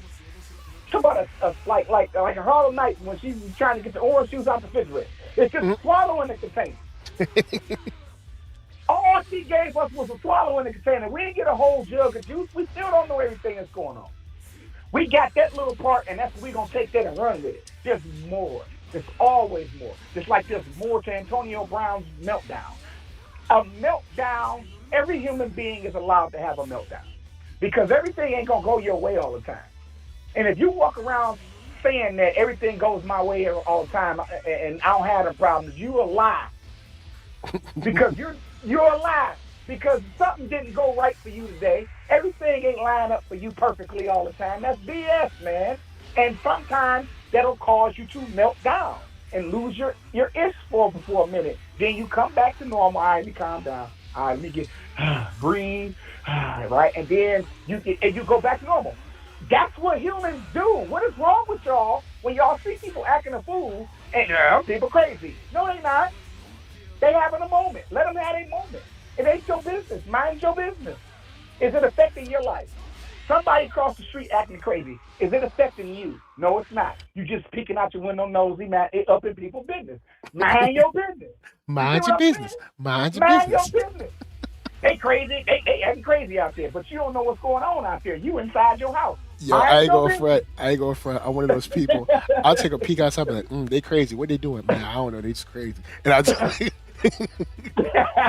They be like, well, are they over here? Man, I don't know where they at, man. I stopped looking at them. First, look, I'm a human, bro. They be like, well, what did they say? I don't know. I left them alone. Yeah, that's people's problem is that we feel like we are the moral authority for other people, but don't nobody see what we do every day. And this is, and I could be reaching when I say this, but I think those overly morally authoritative people are some of the worst people. And I can't prove that. I just feel like if you're going out of your way to pass judgment, you hiding something. There's something about you that if somebody saw it there, they'll destroy you. So you good at hiding the things you do that people would probably frown upon. So you go out here and point your finger at everybody else doing wrong. I think those people got the most skeletons in the closet. Yo, this stuff be happening. And shouts out to Tyler Bennett. Tyler Bennett came up in here, you know what I'm saying? Show him a little props. Let's see. I figured we get into some of a last comment or topic real quick. Well, we had an hour and a half. We've been here. You know what? We'll save that. That was a good combo, though. It's a good combo. this one, I told you I was gonna be controversial. Well, nah, it's like because when I looked, I was like, why is she saying it? Like, it shouldn't just be her. Like, it should be someone else. Like, she need to. But all right. So now let's get into. Do I get her? Yeah. Let's see. Yeah. This. Oh snap! Hold on. My cell ain't working like I want them to work. Oh dang! My cell ain't working. Ain't nothing working. All right. So. Let's see. We got FGC. Do you think the FGC is overlooked because it's highly black? I don't know. That one's a tough one, bro. Because I don't. When it comes to tournaments and all that jazz, you know what I'm saying? Like everybody has their shine. You got COD, Halo, you got Overwatch, Destiny, all this stuff. But when it comes to the FGC, somehow it's like FGC just don't be getting no love. And I look around sometimes and I wonder, I'm like, yo, the FGC is highly black and POC. You know what I'm saying? There's so many brothers in the FGC, it's crazy. As opposed to, and what I mean is as opposed to like the other leagues. And then also it being individualized, you can't just like put a brother in a team and then the team still be like, like 4 white dudes, you know what I'm saying, and one black guy, or like 5 white girls and like 1 Asian girl or something like that. Like since it's individualized, you got these brothers standing sort of at the forefront. So I was wondering one day, I was like, you know what, all this money flowing around the FGC, I wonder if the reason we ain't really seeing, you know, the eyeballs on the FGC like other markets, I wonder if it's because it's so individualized and those individuals are usually, you know, black or POC. Because you see these brothers. It's used, especially when you talk about like the East Coast scene. It's oh man, he caught me with that. But well, I have peculiar take on this. It's peculiar. Right. That's the word I'm gonna use. Peculiar, right? Okay. This is another slippery slope. What you said, the premise you saying is that the FGC is not getting enough shine because most of the good players are black. I can't say yes or no to that because I don't really know what goes on behind the scenes as far as sponsors and tournaments. I've never been sponsored and I've never been in a tournament, so I can't definitively say that black players don't get no shine because they're black. But I'm not going to say that it doesn't happen. So what I'm going to do for that girl, because I'm going to go somewhere else with this, I'm going to say I'm not sure, I don't know. Maybe. I wouldn't put it past them, and I'm not going to dismiss it and say it's not happening just because I don't see it. But what I do see, what I can definitively say another perspective as to why the FGC don't get no shine and those other genres do, is because fighting games are hard to play. It's hard for a lot of casual people to pick up a controller and stay interested in a fighting game because of the archaic netcode, the difficult combos and mechanics that they put into the game to cater to the pros and not cater to the casual. And that was back in the day. Nowadays we're getting the fighting games are starting to be more casual friendly. But the Tekken 7s of the world, the Dragon Ball FighterZs of the world, the other games before Tekken, all this new stuff, and Guilty Gear Strive is very casual friendly. The learning curve for fighting games, if you got the pros of the FGC having more influence on fighting games than the casual player, when the game comes out, like a character like Happy Chaos, for example, and Gold Lewis, for example, on Guilty Gear, it's for the high-level player. It's not for the casual guy. The casual person does not want to use that much of their brain trying to play with Happy Chaos and Gold Lewis. They just don't want to use that much brain power. But a pro doesn't have a problem with it. So Happy Chaos, Gold Lewis, and Biking when she drops are gonna be characters. Oh, and the girl with the puppets. I can't think of her name right now. Man, I can't think. Yeah, it's the girl with the pink hair with the puppets. Yeah, okay, the puppets. It'll come to me. Those three characters I mentioned are for the high-level, complicated, big-brain fighting game player, hardcore fighting game player who plays nothing but fighting games. The casual person who plays RPGs and shooting games, but occasionally picks up Street Fighter just to press buttons, is not going to play with Happy Chaos, not going to play with Biking, not going to play with Gold Lewis. They're going to play with Soul Bad Guy and Cop. Because you can press a few buttons and get some cool combos without too much effort. So are you ready to say right now that every Kai player... No, I'm just playing. Yes. I'll say it. Every Kai and Soul player is either a casual player who don't really play fighting games, or you just really lazy and you want some easy wins and you don't want to put no effort into learning this game. All right, well, you heard it here first, Kizzy. You whack. Kizzy K, look, listen. Everybody knows that Soul and Kai are the flagship characters for it's true. They're on the front of the box. He said they're on the front of the box. Ken and Ryu, Soul and Kai, Scorpion and Sub-Zero. You know what I'm saying? The character, Kazuya and Heihachi. These faces are on the front of the box of the game. So that's the character you're going to use that's on the front of the box. You ain't going to explore the rest of the roster at all. You're going to play with, this game looks cool. If you at GameStop, you trying to get a used game for $19, and then you go dig in that little crate they got over there. You see a cool little anime game, like, oh, what's this? This is a cool looking game. The characters on the front of the box of that game is who you're going to play with as soon as you load it up. You ain't going to explore the rest of the roster. That's the type of people who play with Soul and Kai, Ken and Ryu, Sub-Zero and Scorpion, Heihachi and Kazuya.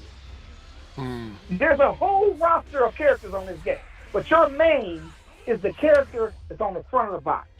So I say the reason why the FGC don't get that much shine as the shooting games and the Madden sports games and the NBA 2K community is because it's too difficult to play a fighting game.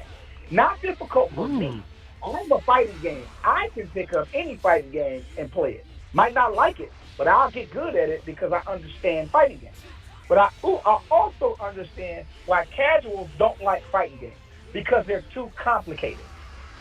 They're just too complicated. And they're not gonna invest that many hours of their life trying to learn something, getting beat up, losing, constantly getting beat up and losing, never ranking up, never really like making any progress outside of a few fireballs and uppercuts that they landed that was lucky. But when they fight somebody like me, they get destroyed and they just give up. So, and I say this because here's how I know that this is true. I play fighting games so much that I find myself fighting the same people over and over again. Why? Because they're the only people online. I'm not getting no new faces. I'm not getting no new fighters. I'm not even fighting no scrubs. Everybody I fight is high-level players. And they're the same exact guy I fought 2 days ago, a week ago. I can stop playing Guilty Gear for a whole week and come back on Guilty Gear. That same guy is in the room sitting at the same fight station a week ago. The game's dusty. I ain't played the game in a whole week, nerd. I cut it on a week later just to play with the Potemkin for a minute. The same people I fought a week ago is who I'm fighting a week later. Because why? Because there's no new people playing this game. Why? Because it's too complicated. The characters that y'all DLCing are too complicated.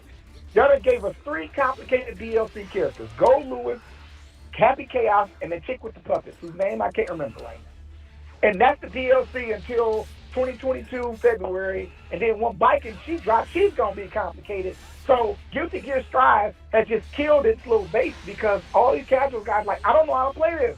I don't want to play this. It's not fun anymore. These characters are too complicated.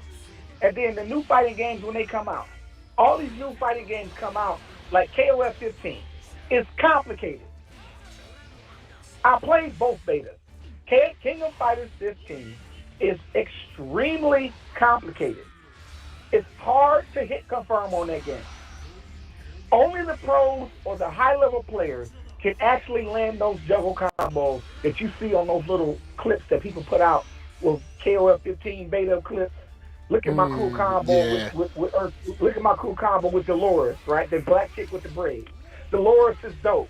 But can you pull that combo off as a casual? No, you can't, and you probably never will. So, but if you playing Madden, you can throw a touchdown pass. If you play an NBA 2K, you can do a spinning behind your back dunk because the controls to do that is easy. When you playing Call of Duty, you can get 30 kills and 10 deaths.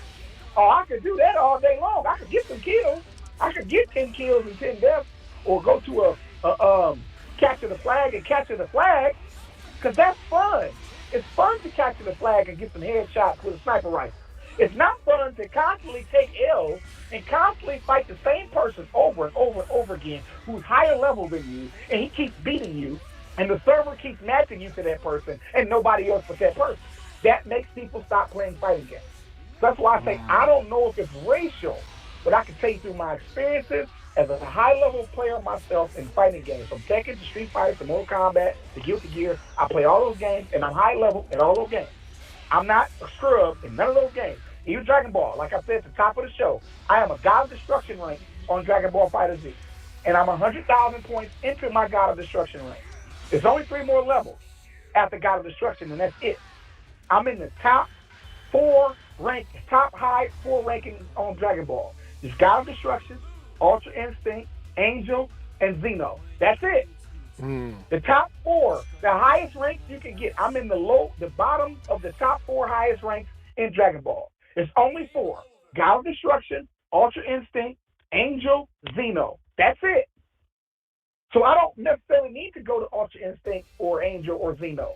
I'm a God of Destruction. That's very high. And if you make it to that point, because you got to get 1 million more points to move up. That's too much time on the game. I'm not going to spend that much time on Dragon Ball. I made it to God of Destruction rank. And God of Destruction at one point was the highest rank you can get. They put an update out there and gave us 4 more ranks. Ultra Instinct, Angel, and Xeno. Right? They put the little update out. Before the update, God of Destruction was the highest rank you could achieve in Dragon Ball. Once you God of Destruction, that's it. There's nothing else to go. So if we go back to before they put the patch out, I'm God of Destruction. I've already conquered Dragon Ball FighterZ. So I'm saying that to say, in these ranks, I cut the game on, I go to rank match, I'm fighting the same people. In Dragon Ball, in Tekken, Marvel vs. Capcom, Street Fighter, all of them. Guilty Gear. I've made it to the heaven ranks in Guilty Gear, and everybody on the heaven floor, it's the same people. Nobody different, no new faces. Same people. That tells me that there are no casuals picking up this game. All of them. Ain't no casuals playing Tekken. They are, but not new people. There's no new casuals playing Tekken. There's no new casuals playing Guilty Gear. There's no new casuals playing Marvel vs. Capcom. There's no new casuals. Oh yeah, UNVC or whatever. Right. So I'm saying all these different all these complications in fighting games. The developers are making the game too complicated, which is putting people off and making them not want to play. And I'm not saying that's the reason. That's just my experience. So that's just what I want to add to the why the FGC don't get that kind of shine, because people just can't get into it. They can't keep up with the difficulty in the learning curve. It's easier to just shoot somebody and throw a grenade at them. That's just easier.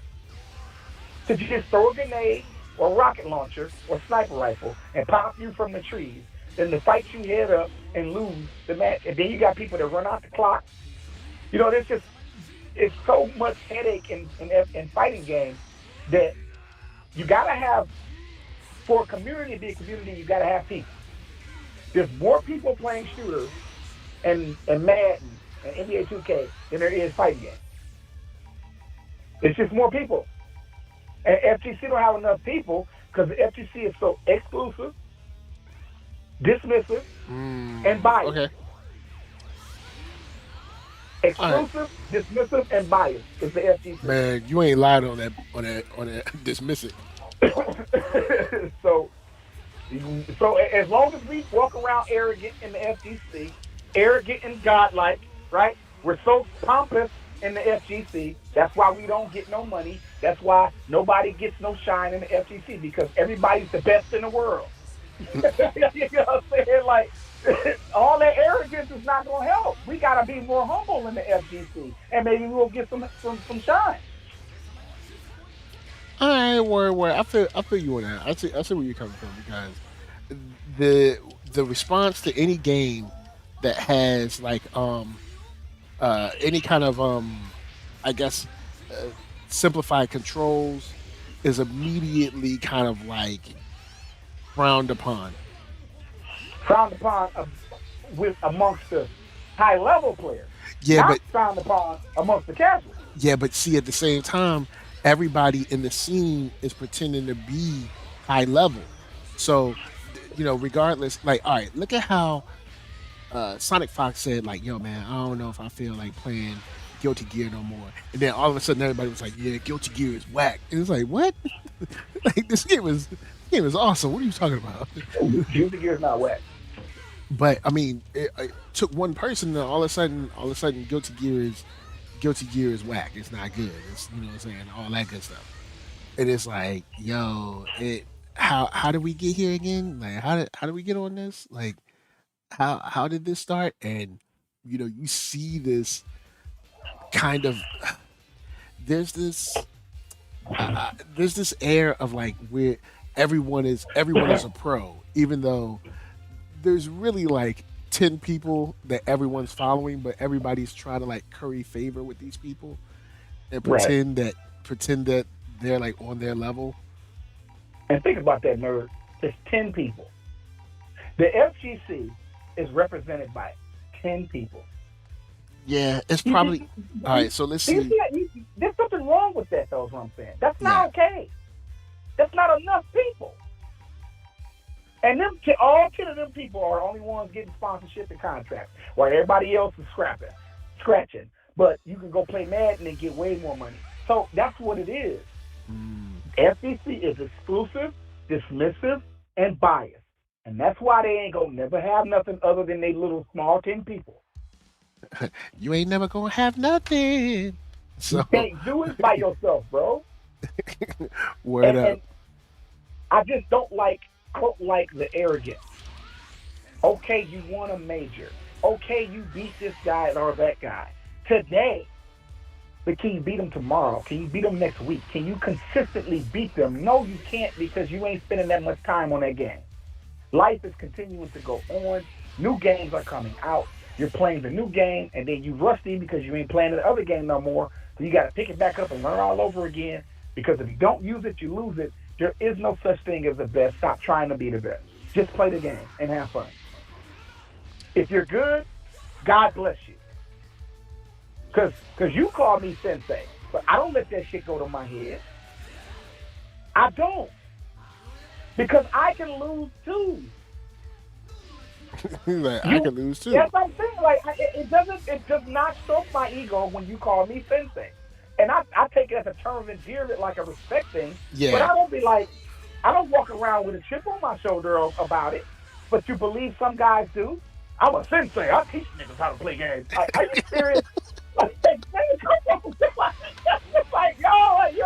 nerds, you don't understand. Like, the FGC is so toxic, I can't stand the FGC, bro. But I'm part of it because I play fighting games. So I can't really, like, totally dismiss it, because it's like you can't have it both ways. I know I said that.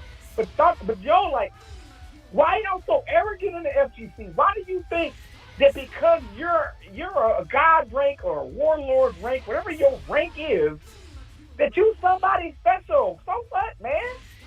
I got a wife and 4 kids. I ain't got time to sit on this game all day. But when I get on the game, I'm good.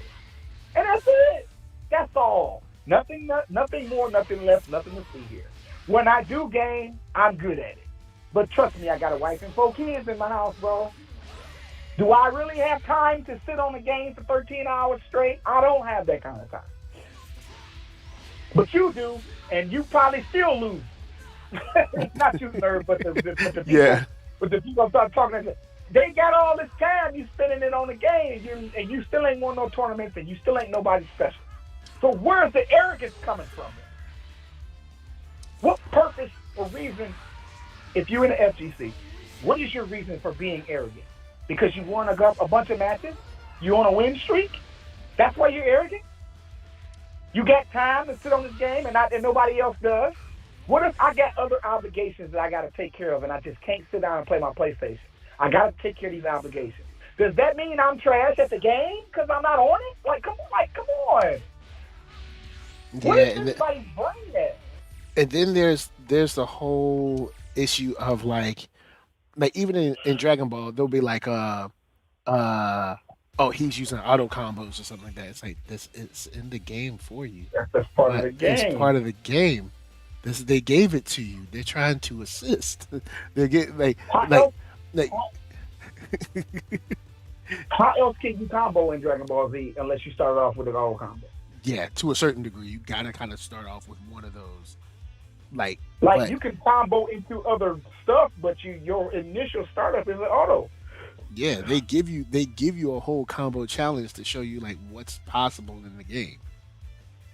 One of the things I hate the most is people get mad at me for using Leroy. You just won because you're using Leroy. It's like, I didn't design Leroy. Well, also designed Leroy. Also, the mere fact of like having Leroy doesn't make you just win. Right. Just because I got Leroy on me, I'm going to automatically win. I take L's with Leroy. What are y'all talking about? I take L's with the character. I got Leroy and I lose. So if I win, I only won because I got Leroy. But what happens when I lose? What then? What do you have to say? Like, come on now. Like, I can. So I'm either going to lose or I'm going to lose because I got Leroy. Because if I beat you, no, it's illegitimate because you got Leroy. But if I lose, it serves you right. Come on, bruh. Come on, bruh. What's that? Yeah, like cats be on that pure bull with that one. What is that, man? But I think that pretty much covers it. You know what I'm saying? We gave y'all some good stuff today. We gave y'all some great convo. You know what I'm saying? We want y'all to go. Bro. We want y'all to go home, enjoy yourselves, and ruminate on these things. No. This was a sizzling hot episode. Yeah. So with that said, Open Mind, tell them where they can find you. Yo, I just started another podcast, doing fantasy sports. Y'all check it out. The Recap Fantasy Sports Podcast on YouTube. If you don't know how to get there, just hit me up on Twitter at OpenMindNYND. We try to go live every Saturday. Just to cover fantasy sports, just like me and Nerd cover gaming. Me and my other buddy, we cover fantasy sports only, all things fantasy sports. Also, just subscribe to my YouTube, Open Mind, spell it with a Y. I'm in the chat. And thanks for reaching out to me for subjects like this because you know I'm gonna say the thing that everybody else scared to say. Yo, I'm like, I do appreciate you for lending me your platform, man. It's always a pleasure coming on and kicking it with you. Yeah, man. I can't wait till we can play. Hopefully, Dungeon Fighter come through. Oh my God! Nerd. Before we go, it's gonna have crossplay. Yes. Okay, word. It's gonna have crossplay. Now I don't know if it's gonna have it when it drops in July, but they bring crossplay is imminent. Is what they said. It's imminent. That's what's up. Yeah. But they got to work out. You got to work out the net code. If you're gonna have crossplay, it's about that net code got to be straight. So once they get all of the kinks worked out, you and I will be streaming DNF Duel on a regular as often as we can because I have some things to show you. This game, I think you're gonna give me problems because this game is that easy. Yeah, like it looks like that easy. It looks like, and then also another thing, it looks like it's a lot of fun. Cause like, oh my God, like Guilty Gear is a lot of fun and it's beautiful to look at, and this game looks like a lot of fun too. Yeah, I can tell you this: the Crusader is not who I thought he was. Oh, okay. I'm still gonna use him. He looks cool in the trailer, but when you play with him, it's like, oh, he's not a charge character. He's a slow juggernaut type character. He's the big guy of the game. He's the Zangief of the game. He just don't have a command grab. He's like he's the Zangief without a command grab. That's who Crusader is. So just to give you an idea, he's very slow, very clunky, very calculated. You're gonna have to pick your attacks. Because he don't have no pop combo juggles. He just straightforward, big guy, beat him up. Oh, so he ain't no Potemkin. No, he ain't no Potemkin. He don't have a command grab. So because like I ain't gonna front Potemkin, like the way you be playing Potemkin, I'll be like, yo, I be wanting to play him, but I'll be like, man, I know I can't work him like that. Because he's too slow for you. And you like, cause I know you. It's like Faust is mad slow, but Faust also he's quick though. He's fast. Yeah, like he has slow. Yeah, he has a slow walk and he has slow buttons. But I also like how like weird he is. I told you Faust was your dude when we first played the game because I played the beta and you didn't play it, so I was trying to give you. I told you was gonna be on Faust. I know you had somebody else in mind. But I said Faust, and then you started playing with him, and now you see why I said that. Yeah, because you are a methodical player. You're methodical. That's who Faust is. He's the methodical zoner. Yeah, because so I was thinking like maybe Chip, but I don't like Chip like that. Chip is a complicated, high-level character. Yeah, You gotta be high level to use him. Yeah, I didn't really like playing with him. Like it Too wasn't that much. his moves were. I didn't. It wasn't that his moves was whack. It's just like if I was playing, I didn't really feel him. Ram was kind of okay, but I wasn't really into Ram either because I was like, yo, Ram does crazy damage. Let me try her out. And I was just like, I wasn't really feeling that either. Right. So it's like Faust is probably going to be where I stay, like at least until maybe biking. I'll try biking out, see how I feel. Yeah, I'm gonna try her, but I don't think I'm gonna like her either. And I But think they gonna got make sure one the more workout. after biking. Yeah, I know who it is too. It's that man. That's who it's gonna be. Oh, that is. See, I don't even. Okay, so did you watch the story at all? Did you get a story at all? Nah, not really. Like I tried to, but it wasn't. I feel like the animation could have been a little bit better. Okay, the other character that's coming is somebody in the storyline. He's got like he got a scouter on his face or something, like a Dragon Ball Z scouter. All right, is he a brother? No, he's white guy. Man, Well, look. not white guy, but Japanese, whatever. But he's the next. Ain't gonna be no more black characters. All we got is Nagoriyuki and Potemkin. And the two niggas we got. That's what it is. Like Potemkin, that's it. Potemkin and Yeah, because Nagoriyuki. Nago, I thought I was going to be a Nago fan, but he is way too slow for me. But Potemkin is a black man, so it's like if I can't get down with Nago because he's too slow. But I got the other black dude, Potemkin. Yeah, because it's like Faust. Is Potemkin's a like, black man. but you know, Faust's sneaker game is on point. So I mean, I guess I'll let him have that. Yeah. But anyway, it was a good show, bro. I'm glad we was able to do it because I wasn't sure we were going to be able to. Yeah. I'm about to go handle my business in a minute. All right, But- so y'all, NERD, SOL, Facebook, Instagram, Twitter, all them places. Thank you for rolling through. Hit that thumbs up, share this, all that jazz. We talked about a lot of stuff. There will be some chapters after the live stream below.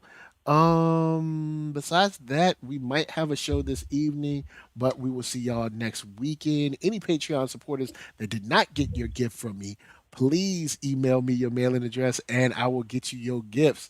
Cause like we passed the holiday season. Like y'all gotta send me y'all stuff. You know what I'm saying?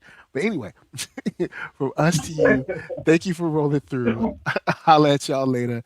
And peace. Peace.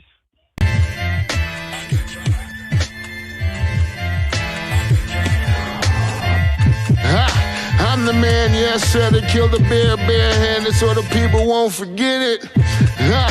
Getting money for I was legal to drink. I care what a broke nigga think. Just like the pack of Lewis. Look, everything I do so cold.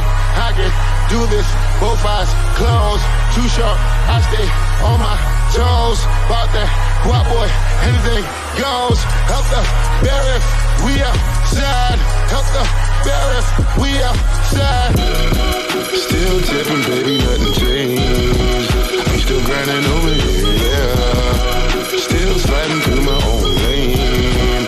Shorty, nothing funny over here. Dollars rain everywhere around me. Dream to get money. Made it through the storm, living sunny. Dreams came true, now we eating. I got more dreams to chase, gotta reach them.